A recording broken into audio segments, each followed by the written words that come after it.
Mga ibig sabihin kapag napanaginipan mo ang iyong ex.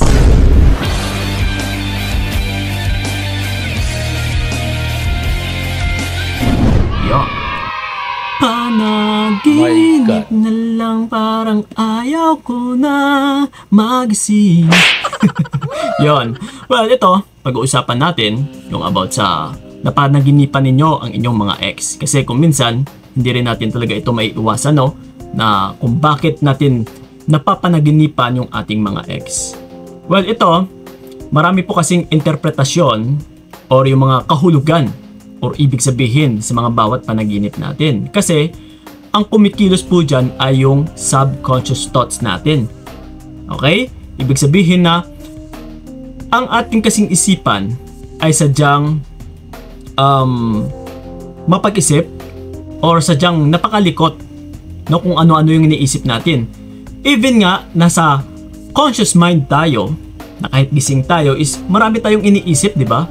Marami tayong ini-imagine, marami tayong gustong mangyari na kinakata lang natin sa ating isipan. So pagdating kasi sa pagtulog natin, ay kung minsan is hindi na natin ito nakokontrol. That's why natatawag nating subconscious thoughts. Okay, na hindi ito kayang kontrolin ng conscious thoughts natin. So kaya ito ngayon, bibigyan natin ng interpretasyon kasi isa rin talaga ito sa mga na-research ko dati kung ano yung ibig sabihin. But hindi rin natin masasabing 100% na accurate po ito.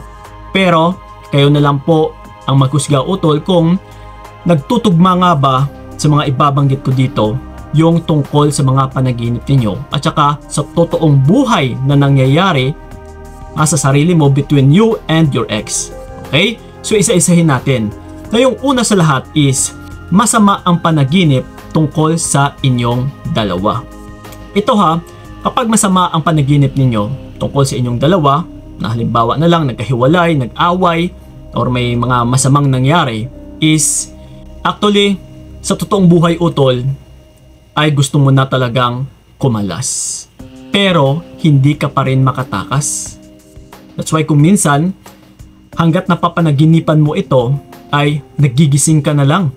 Pabigla-bigla, na pawis, may takot, nakakaramdam ng pag-iisa.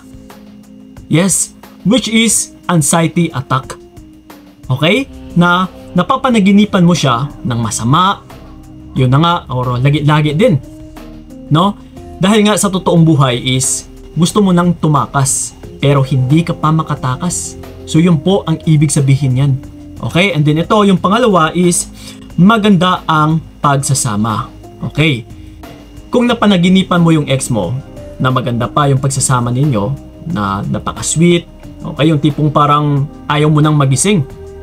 Okay, na yung parang ito yung hinahangad mo na mangyari sana sa totoong buhay. Pero yun nga lang is hanggang panaginip lang pala. Oh, no. So once na napanaginipan mo ito utol, na okay naman kayong dalawa, na parang kayo pa din, ay nangangahulugan po ito na humahangad ka pa sa kanya.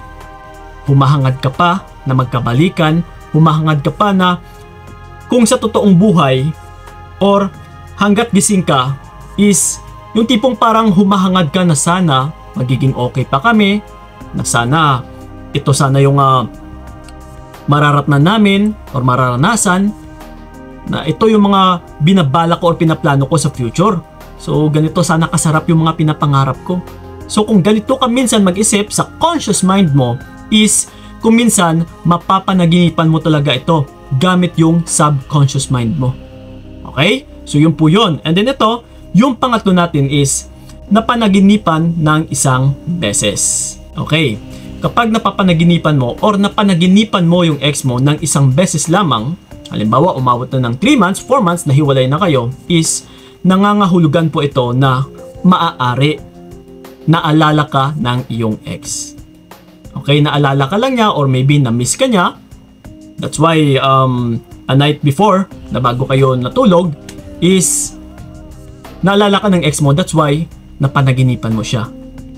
Kasi kung minsan utol, that's why may mga payo tayo about sa pagbulong sa bawang, or maybe ginagawan ka rin ng something in spiritually na ginagawa ng ex mo. That's why kung minsan, hindi nawawala sa iyong isipan yung ex mo, na kahit sa pagtulog mo ay napapanaginipan mo pa rin siya.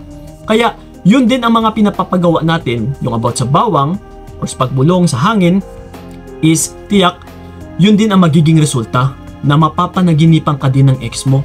So, maaari po na ito din yung ginagawa niya. That's why, umabot na ng ilang months is, napapanaginipan mo pa rin yung ex mo. Okay, so yun ha. And then ito, yung pangatlo natin is, or yung pangapat pala ay, palagi siyang napapanaginipan. Okay, like I said kanina, yung isa is isang beses mo lang napanaginipan. Kapag palagi-lagi mo siyang napapanaginipan, ay nangangahulugan po ito na hindi ka pa totally nakamove on. Kumbaga pa ay humahangad ka rin ng pagkakabalikan, or kahit yung gugustuhin mo mga makamove on, pero yung pala, yung sa totoong buhay or sa totoong pangyayari, ay hindi ka pa rin naman pala talaga totoong nakamove on or totally na buong buo. That's why palagi mo pa rin siyang napapanaginipan. Okay, so yun. And then ito, yung panglima natin is palagi ang masama ang ginawa sa'yo ng ex mo. Kapag palagi mong napapanaginipan na always masama, no? Na parang sinasaktan ka ng ex mo, niloloko ka harap-harapan, na meron siyang babae. Okay? Isa lang ibig sabihin nito. Like I said kanina, kapag masama yung napapanaginipan mo na ginagawa ng ex mo sa'yo, ay sa totoong buhay utol, may ginagawa po yang hindi maganda. Kagaya nga dyan sa sinabi ko na yung pagbulong sa bawang, ibig sabihin maybe may ginagawa siyang gayuma sa'yo. Kaya palagi mo siyang napapanaginipan ng masama. So di ba, once na makapagpapanaginip ka ng masama, na may ginagawa siya sa'yong masama, is magigising ka ng pawis na pawis. Yes, anxiety attack ulit. No? Dahil nga, maybe yung partner mo or yung ex mo, I mean, is may ginagawang kalukuhan na yung hindi natin alam. Yun na nga, yung isa dyan ay baka pinagayuma ka. Okay? Or baka dinala ka sa manggagamot. So yun ha. And then ito, yung pang-pito natin, or yung pang-anim I mean, is nakangiti ang ex. Okay?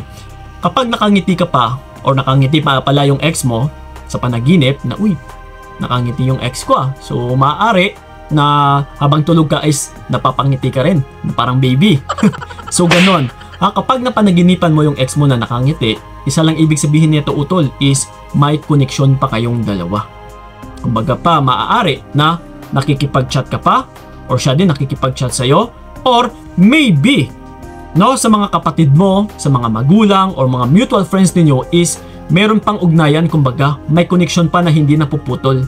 That's why, yun nga, isa sa napapanaginipan mo na nakakangiti siya sa'yo. Okay, so yun ha, and then ito, yung panghuli natin is, iniwang ka sa panaginip. Okay, isa lang ibig sabihin nito utol, na kapag iniwang ka sa panaginip, di ba, masama yun, na medyo nasaktan ka dun Uy, nasaktan ako dun kasi iniwan niya ako, pero sa panaginip lang pala, pero sa totoong buhay nga is hiwalay na kayo. Kaya nga, ex mo na So yung ibig sabihin nito is nangangahulugan po na gusto mo pa siyang habulin. Yung ayaw mong matapos, yung gusto mo pang ituloy, na gusto mo pang ipanumbalik yung dating kayo o yung dating sa inyo na namamagitan. So kung nagtutugma nga, na halimbawa, oo nga Kuya Kiko, kasi hinabol-habol ko siya, yes, isa talaga ito sa mapapanaginipan mo, na iniwan ka. That's why yung sa subconscious mind mo is gusto mo pang habulin. So that's why yun din ang papasok sa iyong panaginip. Okay? So yun na po mga utol, yung mga interpretasyon natin about sa napapanaginipan mo ang iyong ex. So again, uulitin ko, yung accuracy neto is hindi naman 100%. But if kapag nagtugma sa mga pinagbabanggit ko dito, kung ano yung ibig sabihin sa totoong buhay versus sa panaginip mo, ay tiyak utol, yun na nga yung dahilan kung bakit mo siya napapanaginipan. Pero ganun pa man mga utol, kung minsan yung panaginip natin is wala naman talaga yung kahulugan. Napapanaginipan lang natin yan dahil yun na nga, malikot kasi yung ating isipan. Dahil sa subconscious mind natin na hindi natin ito nakokontrol. Even nga kahit na gising tayo, marami tayong iniisip, marami tayong ini-imagine. So ganun din po yan sa pagtulog natin, kumbaga pa nag-i-imagine tayo. Pero kung minsan talaga is may connection din po ito sa totoong buhay or sa mga totoong kaganapan ng buhay natin. Okay? So yun po mga utol, sana'y nakatulong yung video na ito, and then sa mga gusto akong makausap one-on-one, PM niyo po ako sa aking FB page na Payong Kaibigan ni Kiko. If sa may mga katanungan man dyan, you can leave a comment na dyan sa ilalim and sasagutin natin yan lalong-lalo na sa aking YouTube channel. Maraming salamat. So ingat kayo. God bless and babush! Sana hindi na lang ikaw ang aking ginusto. Binigay ko lahat para wala kang masabi.